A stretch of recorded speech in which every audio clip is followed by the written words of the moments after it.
C'est exactement ça. Aujourd'hui, ce qu'on voit, c'est que tous les samedis, sur le palmarès, on voit Gérard Collomb qui se félicite d'être la ville de Lyon premier du classement, premier du classement, premier du classement.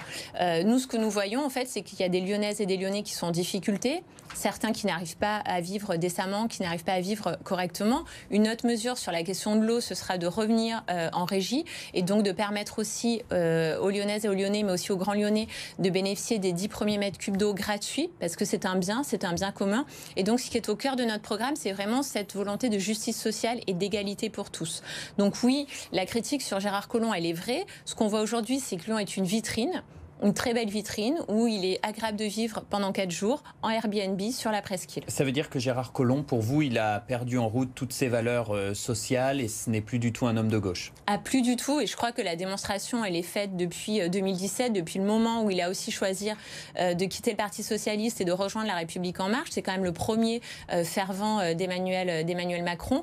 Mais la rupture, pour moi, elle est bien avant ça. Elle est dès 2014 sur les programmations qui avaient été annoncées dans son programme, dans son projet, et qui n'ont jamais vu le jour et qui n'ont pas vu non plus de succès par rapport à ce qu'il avait annoncé.